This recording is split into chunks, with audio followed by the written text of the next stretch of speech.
Joining us on Can Do FM today, we have Rory Wood and Charlotte Hawley. Now, I'm going to let you introduce yourselves, guys. So, Rory, can you tell everybody who you are and what you do? Sure. So my name's Rory Wood. I'm the Highstreet Heritage Action Zone officer at Barrow Council, dealing with the Historic England Highstreet Heritage Action Zone project based around Duke Street. And Charlotte. Hello, my name's Charlotte Hawley and I'm the Collections and Exhibitions Manager for Barrow Borough Council. Fantastic stuff. Now, we have an exciting Festival of Built Heritage coming to Barrow in early September. Rory, it's based mainly around the town hall tours, which have proved popular in the past. Can you tell us a little bit about these tours and when they're happening? Absolutely. So we ran them last year as part of the National Heritage Open Days, a big national event which runs for 2 weeks, and you can sort of pick and choose when you want the buildings to be open, free to the public.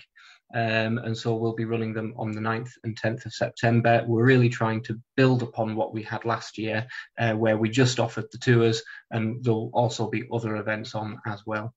Yeah, there's some really good stuff coming on, isn't there, Charlotte? The Abbots Wood exhibition. Now, this is particularly interesting to me because I've often walked through that area. This is over by the Abbey, isn't it? Up in the woods at the back of the Abbey. And it was James Ramsden's home. And obviously there's not much of it there anymore, except tantalising hints of what a beautiful house it must have been. Yeah, it's a really exciting story, and one I came across really. I'm honoured enough to look after the town hall collection, and within it are a number of items that once lived at Abbots Wood, and so they're beautiful, beautiful pieces, fine quality, and it shows the status of Ramsden, but also Abbots Wood itself, and so they give us a tantalising hint of what was there, and so for me it's been a real journey on producing this pop-up exhibition, because it's just finding out about the place where these items were designed to be used and enjoyed, really. So what sort of things have you got? Furniture? Yeah, so we've got some beautiful Gillow furniture, so one of the top names in the 19th century, and we're lucky enough to have a number of those pieces here, and they'll be on display. We've also got some very beautiful ceramics, and also some really sort of interesting bits of Abbots Wood that have survived and are actually now in the Dock Museum collection. So, for example, the key to the Ramsden crypt, you'll be able to see that. So there'll be a lot to sort of people to look at and explore and just find out the story of the grandeur of Abbots Wood, but also its sort of decline and eventual demolition. Yeah. Well, I've got loads more questions to ask you about that, but should we play a little bit of music first, and then come back to that?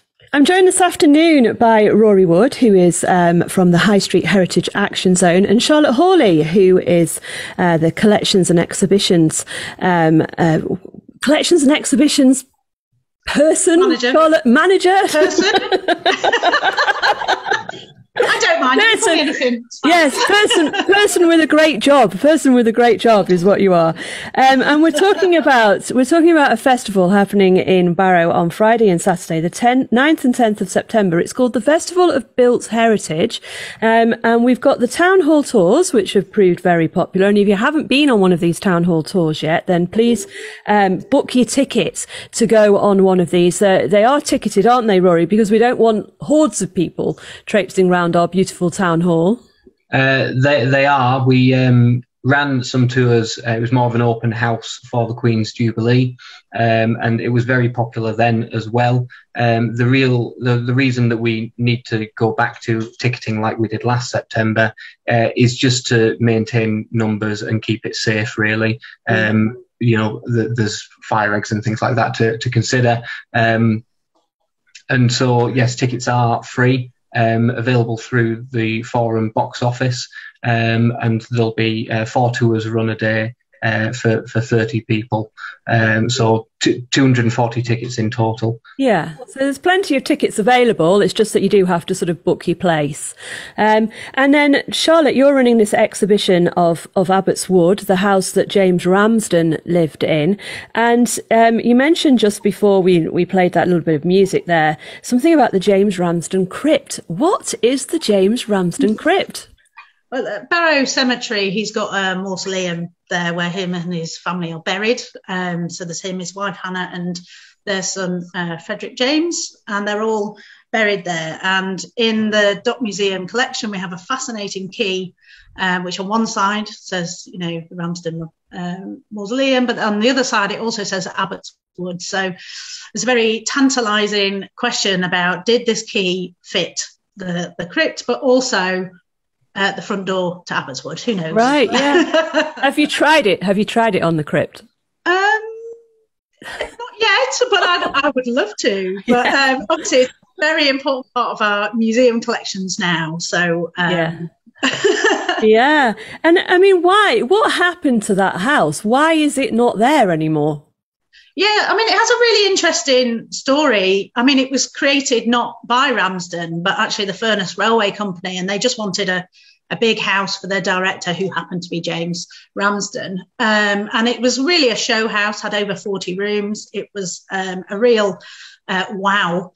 But unfortunately, like a lot of these large buildings, certainly post Second World War, they cost a lot of money to maintain and to look after. Ramsden's house, Abbots Wood, had been given to the army during the war, and it suffered a bit of bomb damage, and it took an awful lot to maintain and look after. The council bought it in the 60s, and really had high hopes for it, but I think it had just cost too much to maintain and look after. So unfortunately, it was demolished, blown up with dynamite, actually. Unbelievable, really. Unbelievable that would happen to such an important piece of heritage in the town. But there you go. But we do have tantalising little glimpses of what life must have been like there at this exhibition. Rory, there's some other exciting things happening this weekend as well, though, isn't there? Do you want to tell us a little bit about the traditional sign painting workshops? They sound good. Absolutely. So we ran these back in February. We just ran one day for 10 people, and it completely sold out, and there was a waiting list. So we're putting it on again due to sort of numbers with the ratio with the tutor. We can't have too many people, but we're going to be running it on both days, 15 tickets for each day. And it's, the traditional sign painting you'll see over Victorian shop fronts and on canal boats and that sort of thing. I was there. I didn't take part in it in February, unfortunately, but I was there to see what was going on. And Shane Johnston, who is running it, is a very talented craftsman, and it's just a really interesting thing. It's the fundamentals of it, allows people to get hands on and maybe find a new career. Well, yes. Yeah, I mean, these crafts are sort of, we're losing them, aren't we, as the crafts people, retire, etc. And that's on at the Nan Tate Centre, isn't it? And then we've got some local history and a film at the library. Yeah, so at the library, the archive service are running a local history talk. That's on the Friday, 2 till 4. And on the Friday again, 6 till 7 is a film that's produced by Signal Film and Media called Wishbone. And it's about a fictional lady whose life pans out within the Highstreet Heritage Action Zone around Duke Street. It's a really intriguing story, and tickets for both of those and for the sign painting workshops all available through the forum box office as well. Well, it sounds like a great weekend, and if you're interested in history, you're going to have an absolute field day with this. And if you're not interested in history, you're going to be interested in history by the end of it, by the sounds of it. So, great stuff. So this is the Festival of Built History, which is taking place at various locations around Barrow on the weekend of Friday and Saturday, the 9th and 10th of September. Thank you so much for your time this afternoon, perhaps you can come back and tell us a little bit more about what went on at some of these things after the event. Love to. Thank you very much for having us.